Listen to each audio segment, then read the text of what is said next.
नमस्कार,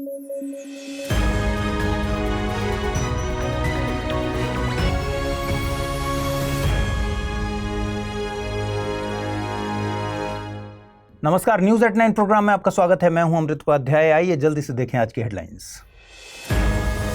इथोपिया में लैंडस्लाइड से तबाही। हॉर्न ऑफ अफ्रीका का हिस्सा है इथोपिया। अफ्रीका में जनसंख्या के मामले में दूसरे नंबर पर। येलोस्टोन नेशनल पार्क में hydrothermal explosion. Biscuit basin area हुआ बंद। दुनिया का पहला नेशनल पार्क है येलोस्टोन। और तमिलनाडु को हुई बजट से नाराजगी। नीति आयोग की गवर्निंग काउंसिल बैठक में शामिल होने से किया इनकार। सहकारी संघवाद पर आधारित है गवर्निंग काउंसिल।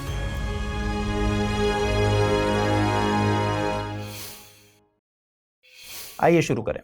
इथोपिया में खतरनाक लैंडस्लाइड के चलते 200 से ज्यादा लोगों की मौत हो गई है। 120 मिलियन की आबादी वाला यह देश जलवायु परिवर्तन से जुड़ी आपदाओं के लिए वल्नरेबल है। इनमें भी बाढ़ और सूखे की आपदाएं प्रमुख हैं।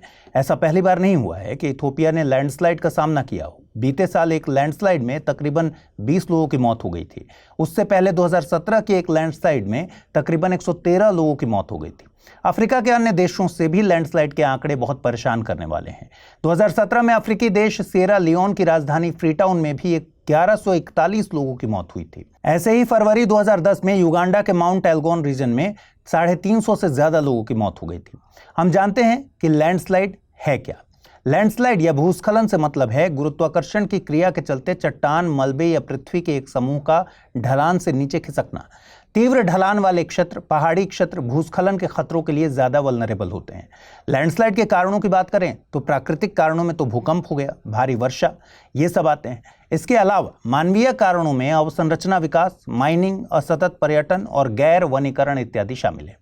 भारत में लैंडस्लाइड की बात करें तो जीएसआई यानी जियोलॉजिकल सर्वे ऑफ इंडिया के मुताबिक भारत के क्षेत्रफल का तकरीबन 13% क्षेत्र लैंडस्लाइड के लिए वल्नरेबल है। इसमें भारत का पूरा पहाड़ी क्षेत्र और उत्तर पूर्व का क्षेत्र आ जाता है। भारत ने इस चुनौती से निपटने के लिए national landslide risk management strategy तैयार की है। आपको बता दें कि इथोपिया अफ्रीका का सबसे पुराना स्वतंत्र देश है। जनसंख्या के मामले में यह अफ्रीका में दूसरे नंबर पर आता है। इथोपिया हॉर्न ऑफ अफ्रीका में स्थित एक लैंडलॉक्ड कंट्री है। यह अपनी सीमा Eritrea, Djibouti, Somalia, Kenya, South Sudan और सुडान से साझा करता है और इसकी राजधानी है अदिस अबाबा। इथोपिया का अम्हारा क्षेत्र हिंसा जैसी खबरों के चलते हमेशा मीडिया की सुर्खियों में रहता है और इस पर यूपीएससी ने क्वेश्चन भी पूछा है। हॉर्न ऑफ अफ्रीका अफ्रीका के पूर्वी क्षेत्र के हिस्से को कहते हैं। इसमें जिबूती, इरिट्रिया, सोमालिया और इथोपिया मुख्य रूप से शामिल है। मोदी 3.0 का पहला बजट पेश हो चुका है और राज्य और केंद्र के बीच फंड एलोकेशन की बहस शुरू हो चुकी है। तमिलनाडु के मुख्यमंत्री एम.के. स्टालिन ने नीति आयोग की गवर्निंग काउंसिल की बैठक में शामिल होने से इनकार कर दिया। तमिलनाडु सरकार का कहना है कि बजट 2024 में तमिलनाडु को इग्नोर किया गया है। हालिया घोषित बजट में आंध्र प्रदेश और बिहार के लिए विशेष पैकेज की घोषणा की गई है, जिससे तमिलनाडु को इग्नोर फील हुआ है। नीति आयोग की गवर्निंग काउंसिल में प्रधानमंत्री, सभी राज्यों और विधानसभा वाले संघ शासित प्रदेशों के मुख्यमंत्री और अन्य संघ शासित प्रदेशों के लेफ्टिनेंट गवर्नर शामिल होते हैं। इसके पदेन सदस्यों में नीति आयोग के उपाध्यक्ष, नीति आयोग के पूर्णकालिक सदस्य और विशेष आमंत्रित सदस्य शामिल होते हैं। नीति आयोग एक प्रीमियर बॉडी है जो कि राज्यों की भागीदारी के साथ देश की रणनीतियों के विकास के लिए रूपरेखा तय करती है। यह बॉडी सहकारी संघवाद के सिद्धांत पर आधारित है। सहकारी संघवाद को अंग्रेजी में कहते हैं कोऑपरेटिव फेडरलिज्म। यह संघवाद की ऐसी अवधारणा है जिसमें केंद्र, राज्य और स्थानीय सरकारें साझा समस्याओं पर मिलकर काम करते हैं। भारत का संविधान यूं तो सीधे तौर पर कहीं भी नहीं कहता कि भारत में सहकारी संघवाद है, लेकिन भारत में जिस तरह से सिस्टम काम करता है उससे मालूम होता है कि भारत में सहकारी संघवाद प्रचलित है। ऐसे ही समय समय पर सुप्रीम कोर्ट के जजमेंट्स भी भारत में सहकारी संघवाद की ही बात करते हैं।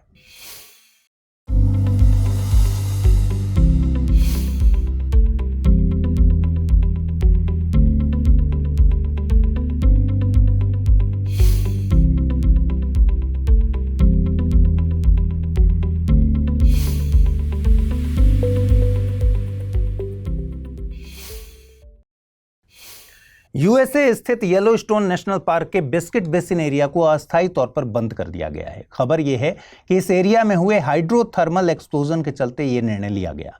आप सोच रहे हैं कि बिस्किट बेसिन क्यों कहा जा रहा है? दरअसल यहां पर बिस्किट के शेप के डिपॉजिट पाए जाते हैं, इसलिए इसे बिस्किट बेसिन नाम दिया गया है।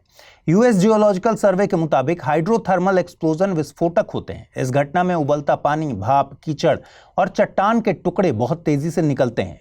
ये एक्सप्लोजन बड़े स्तर पर नहीं हुआ था। बड़े स्तर के हाइड्रोथर्मल एक्सप्लोजन एक रेयर इवेंट होते हैं। ये औसतन 700 साल में एक बार होते हैं। येलोस्टोन नेशनल पार्क यूएसए के व्योमिंग राज्य में स्थित है। हालांकि ये मोंटाना और इदाहो राज्यों तक फैला हुआ है। 9000 वर्ग किलोमीटर में फैला हुआ ये नेशनल पार्क 1 मार्च 1872 को अस्तित्व में आया था और इसे दुनिया के पहले नेशनल पार्क का तमगा भी हासिल है। इस नेशनल पार्क में कई झीलें हैं, नदियां हैं, कैनियन हैं, जियोथर्मल फीचर्स जैसे ओल्ड फेथफुल गीजर मौजूद हैं।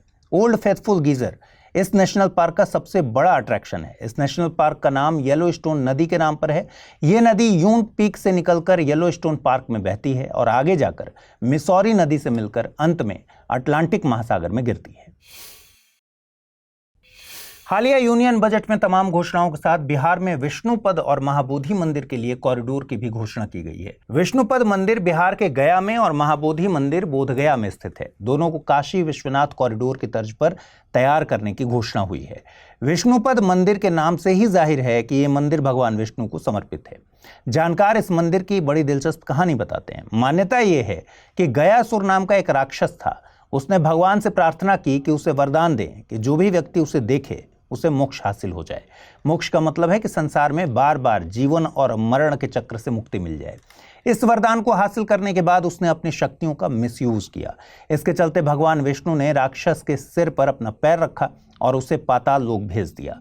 मंदिर में आज भी एक 40 सेंटीमीटर का फुटप्रिंट मौजूद है। इसे भगवान विष्णु के पैर के निशान माना जाता है। फाल्गु नदी के किनारे स्थित इस मंदिर में श्रद्धालु पितृपक्ष के दौरान अपने पूर्वजों को याद करने के लिए आते हैं और इस मंदिर का निर्माण 1787 ईस्वी में मालवा की रानी अहिल्याबाई होलकर के आदेश पर करवाया गया था। वहीं बोधगया स्थित महाबोधि मंदिर एक यूनेस्को वर्ल्ड हेरिटेज साइट है। यह मंदिर महाबोधि वृक्ष के पूर्व में ही है। इस महाबोधि वृक्ष के नीचे ही महात्मा बुद्ध को ज्ञान की प्राप्ति हुई थी। राजकुमार सिद्धार्थ को 35 वर्ष की आयु में पीपल के वृक्ष के नीचे वैशाख पूर्णिमा को ज्ञान की प्राप्ति हुई थी, आप जानते हैं। इसके बाद ही वे महात्मा बुद्ध कहलाए थे। मंदिर को सम्राट अशोक द्वारा बनवाया गया था और वर्तमान मंदिर 5वीं और 6ठी शताब्दी में बना हुआ है। अब टाइम है टर्म ऑफ द डे का और आज का टर्म ऑफ द डे है सार्थवाह। मौर्य काल में व्यापारिक काफिलों को कहते थे सार्थवाह। काफिले से मतलब है खूब सारे व्यापारी एक साथ समूह बनाकर दूर दूर तक व्यापार करने जाते थे। अमरकोश के मुताबिक जो पूंजी द्वारा व्यापार करने वालों का अगुआ हो उसे सार्थवाह कहते हैं। चलिए देखते हैं आज के रैपिड न्यूज में क्या है खास। एनपीएस यानी राष्ट्रीय पेंशन योजना के तहत एनपीएस वात्सल्य नामक एक नई योजना शुरू की जाएगी। इसकी घोषणा हुई है केंद्रीय बजट 2024-25 के दौरान वित्त मंत्री निर्मला सीतारमण के द्वारा। यह योजना माता पिता और अभिभावकों को अपने बच्चों के लिए पेंशन योजना शुरू करने में सक्षम बनाएगी। इसे बच्चों के बड़े होने पर उनकी फाइनेंशियल सिक्योरिटी इंश्योर करने में मदद करने के लिए डिजाइन किया गया है।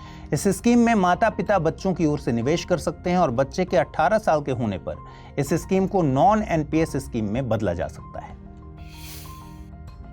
खाद्य एवं कृषि संगठन ने state of the world's forest शीर्षक से एक रिपोर्ट जारी की और रिपोर्ट के अनुसार वैश्विक प्रयासों से वनों की कटाई पर लगाम लगी है, लेकिन वनों को जंगल की आग और कीटों से खतरा बना हुआ है। वहीं रिपोर्ट के अनुसार भारत ने 2010 से 2020 तक वार्षिक 2,66,000 हेक्टेयर वन क्षेत्र अर्जित किया है। इस अवधि के दौरान वन क्षेत्र में वार्षिक वृद्धि दर्ज करने वाले शीर्ष 10 देशों में भारत को तीसरा स्थान हासिल हुआ है। इस सूची में चीन अधिकतम वन क्षेत्र में वृद्धि के साथ शीर्ष स्थान पर है। उसके बाद ऑस्ट्रेलिया दूसरे और भारत तीसरे स्थान पर है। राष्ट्रीय जल जीवन मिशन ने ऐतिहासिक उपलब्धि हासिल की है। इस मिशन के तहत देश भर में 15 करोड़ ग्रामीण घरों में नल के कनेक्शन उपलब्ध कराए गए। इस मिशन ने 5 वर्षों में ग्रामीण नल कनेक्शन कवरेज को 3 करोड़ से बढ़ाकर 15 करोड़ तक पहुंचा दिया है। इसके अलावा 8 राज्यों और 3 केंद्र शासित प्रदेशों ने 100% कवरेज हासिल किया। आपको बता दें कि राष्ट्रीय जल जीवन मिशन को 2019 में शुरू किया गया था और इसका लक्ष्य 2024 तक नल कनेक्शन के माध्यम से हर ग्रामीण घर में सुरक्षित पेयजल की पहुंच सुनिश्चित करना था। यह मिशन मांग और आपूर्ति दोनों पक्षों को शामिल करते हुए एक व्यापक दृष्टिकोण पर जोर देता है। जलवायु परिवर्तन के दुष्परिणाम दुनिया भर में भीषण गर्मी, बाढ़, बेमौसम बरसात जैसी घटनाओं के रूप में सामने आ रहे हैं। इसी बीच 21 जुलाई सभी रिकॉर्ड तोड़ते हुए इस दिन विश्व के इतिहास का अब तक का सबसे गर्म दिन बन गया है। इस दिन औसत तापमान पिछले 84 वर्षों की तुलना में अधिक दर्ज किया गया। यूरोपीय संघ की कोपरनिकस जलवायु परिवर्तन सेवा C3S ने इसके संदर्भ में आंकड़े प्रस्तुत किए। इसके अलावा C3S के वैज्ञानिकों के अनुसार पिछले साल जून के बाद से हर महीना रिकॉर्ड सबसे गर्म महीना रहा। यह इसलिए भी स्वाभाविक है क्योंकि वैश्विक औसत तापमान पहले से ही रिकॉर्ड स्तर पर है। भारत ने हिंद महासागर में बांग्लादेश के मोंगला बंदरगाह के एक टर्मिनल के परिचालन का अधिकार प्राप्त किया है। इस टर्मिनल का प्रबंधन इंडियन पोर्ट ग्लोबल लिमिटेड द्वारा किया जाएगा। इसे भारत की चीन पर एक बड़ी रणनीतिक जीत के रूप में देखा जा रहा है, क्योंकि चीन इसके जरिए हिंद महासागर में अपनी मौजूदगी बढ़ाना चाहता है। अब मोंगला बंदरगाह की बात करें तो यह बांग्लादेश के बागेरहाट जिले में स्थित है। यह बंगाल की खाड़ी के तट से कुछ ही किलोमीटर दूर उत्तर में स्थित है।